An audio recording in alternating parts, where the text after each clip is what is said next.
So, when deciding how much you're going to charge, don't charge based on what you don't feel guilty about charging, but charge based on the value that you're delivering to them. Are you bringing them a result that's worth hundreds or thousands of dollars, but you feel guilty charging them 100, 200 or more? Maybe you're helping them in a way that's going to increase their income by tens or hundreds of thousands, and you can't charge them a few $1,000s in exchange for that? What that's going to do is it's going to create resentment.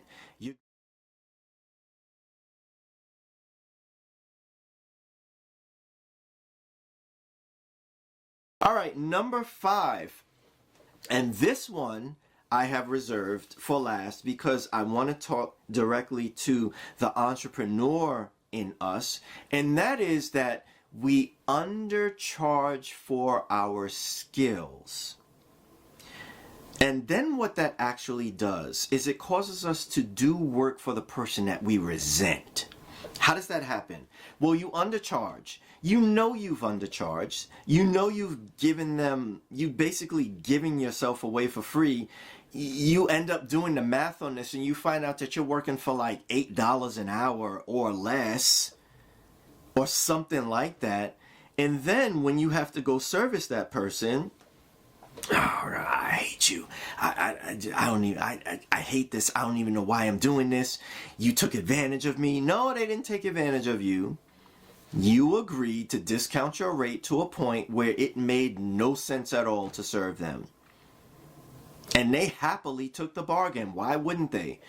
Who's going to walk into Target or walk into Walmart and say, you know what? I feel guilty paying this little for that. Here, let me give you some more. Nobody would do that. Because we pay what the person asks from us. And if we feel it's a good exchange, then we give them that and we give them no more. I'm not talking about tipping in restaurants or rideshare, taxis, things like that, hotels where the service personnel are there. I'm not talking about that. I'm talking about just basic agreements for services. So, when deciding how much you're going to charge, don't charge based on what you don't feel guilty about charging, but charge based on the value that you're delivering to them.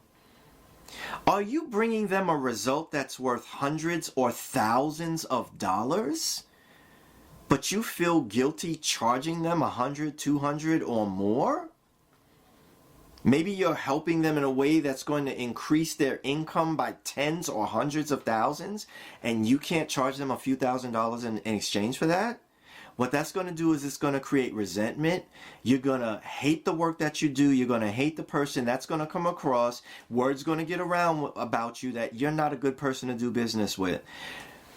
What you want to do is you want to be fairly compensated for the work you do and then over-deliver with value.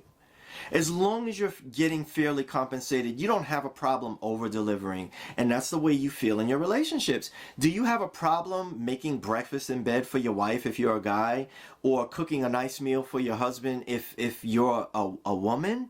No, because you love them. You love the joy that comes to their face when you deliver this thing to them or anything else, because you recognize the value of having them around. You appreciate them and you feel like you get so much more from them than they give you. Than you give them. So we want to be that way when it comes to charging. I went through this thing where it took me a long time. I remember when I first started out, I was charging $20 an hour. Then I took the chance to do 40. Then I went to 60, then 75. I remember when I hit 95, I was scared. And then I went over that. And then I just got comfortable with it. Charge what you're worth, and you will never resent the person that you work for or the work that you do.